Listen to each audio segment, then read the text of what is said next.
This is the first nice pen I ever bought. Actually, I'm going to stop using the word nice from now on.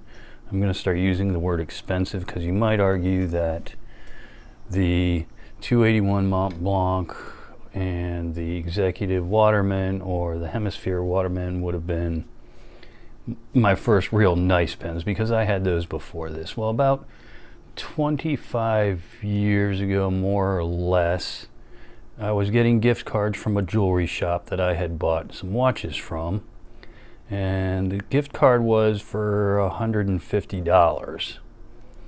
So I went in there the first time and I bought one of the least expensive watches in there, which was not a cheap watch, but it was one of the least expensive watches in there. The second time, the gift card said you cannot use them towards watches. So I had to divert my attention elsewhere, and I came across this pen right here. At the time, I believe it was $180, and I had a $150 gift certificate or gift card, which would have put the pen at $30. It is a ballpoint Meisterstuck Platinum, and I had it for I got it about 25 years ago, and I was so happy to get it. I was so proud of it. I put it in my pocket and I'd take it almost everywhere I went. It started gaining scuffs, of course. This is a black resin pen with the platinum. If I'm not mistaken, the gold was more expensive at the time. So I went with the least expensive one. I went with the platinum. And again, I was so happy to have it. It got scuffed up, which is to be expected when you're putting it in your pocket, taking it out of your pocket, putting it down on tables, picking it up off of tables. I guess about 10 years after that, I noticed that it was getting scuffed up and the prices were going up and up and up and up. So what I did,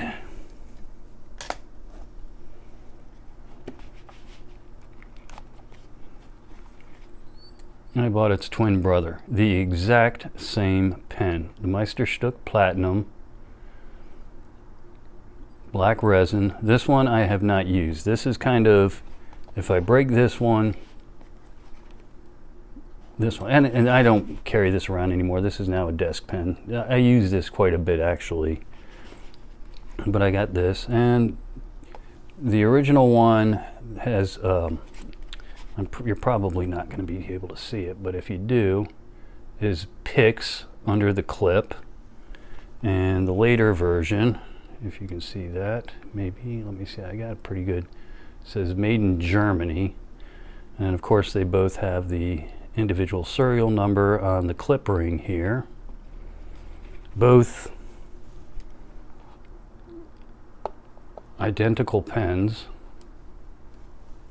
I'm trying not to scuff anything up here. Well, the one that scuff's already scuffed, but exactly the same pens. I think this is the newer one, so that goes in the newer box, and this stays with this box. And here is the box from the original pen. You might be able to see. Let me do something here.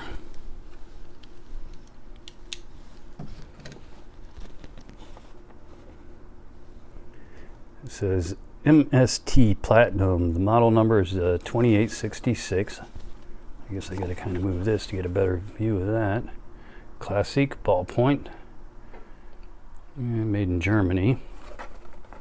And back then it came with this kind of fancy box.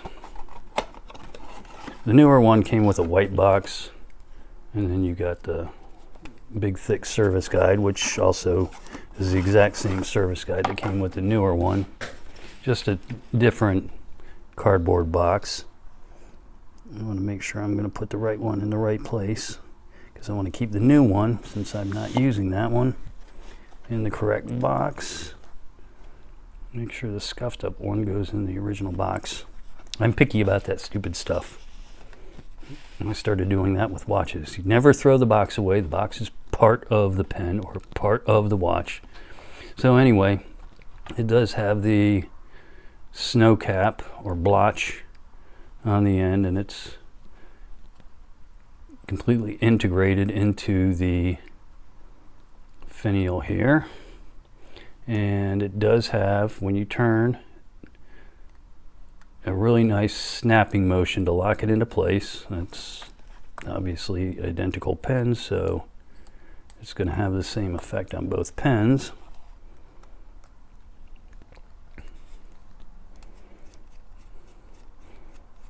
And this unscrews the cap section, and there is the refill or the cartridge.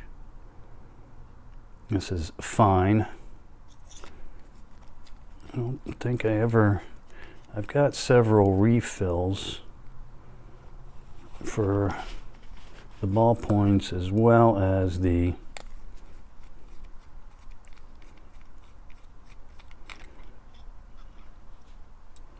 so that's a medium, and then unscrewed differently. Let me see.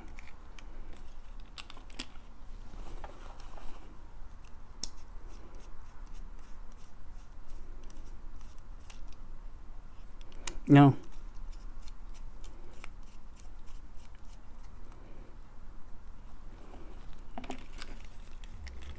I'm going to put this one back together and put it back in its box.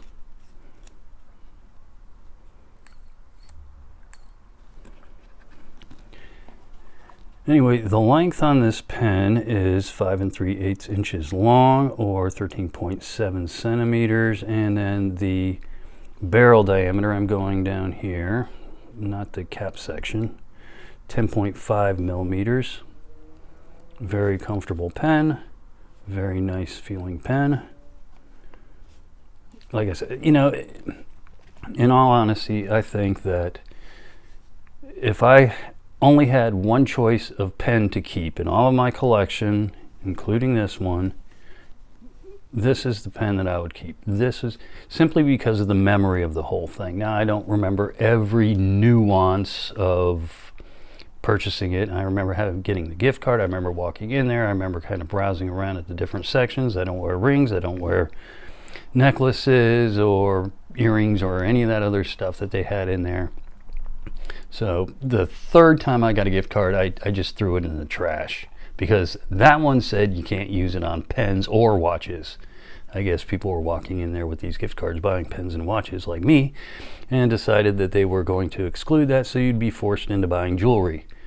So anyway, yeah, this is a great $30 pen. These things are bordering on $500 now.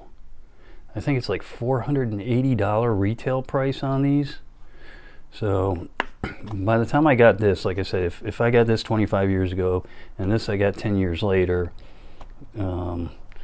price on this probably would have been around, I'm going to say, if this was a 180, say this was probably like 250 at the time. I don't remember exactly.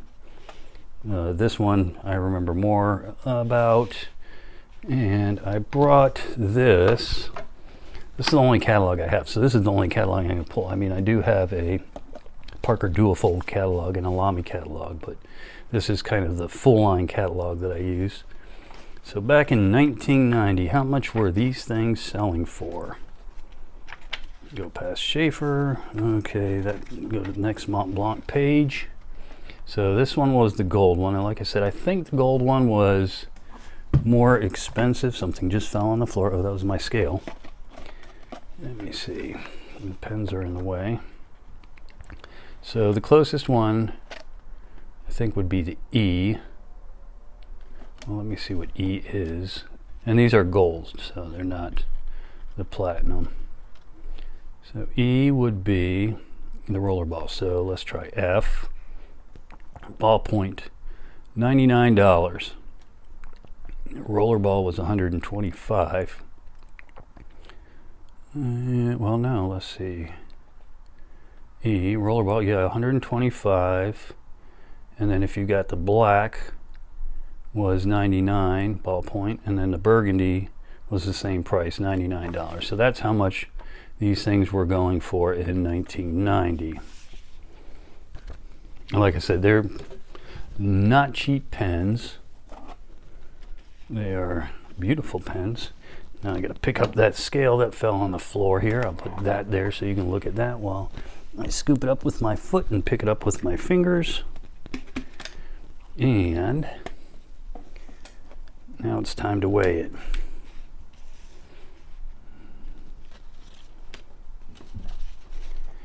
Two things that go along with the scale are these two. First, 22 point, I'll make sure it's not sitting on anything, 22.71 grams.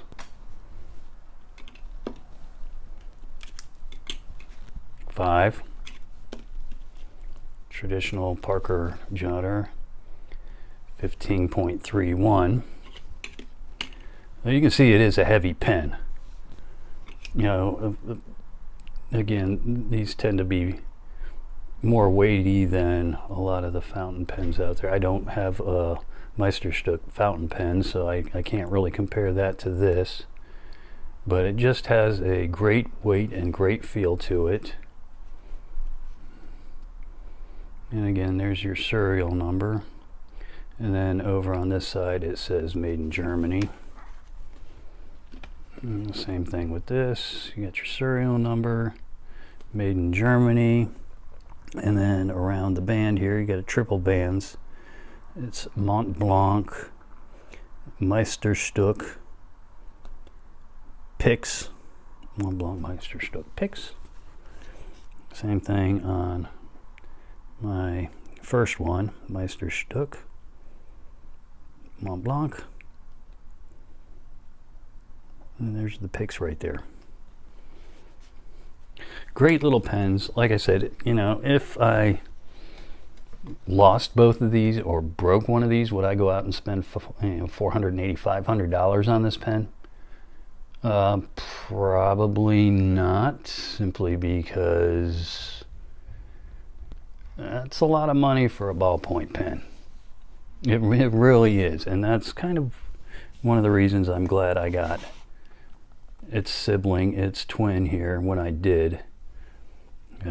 Anyway, there's the video on my first expensive pen. Well, first expensive pen I bought new. Actually, this is probably the first expensive pen I ever owned. Like I said, the 281 was like a $35 if I pulled the catalog out again. The Waterman Executive was probably about the same. The Hemisphere, I don't even remember how much I paid for that. So, yeah, first one that retailed for over $100. Anyway, yeah, there it is. That is the Meisterstuck Classique Platinum ballpoint pen. Just a great looking classic pen. So anyway, if you enjoyed the video, click like, subscribe. Thanks for watching. Bye.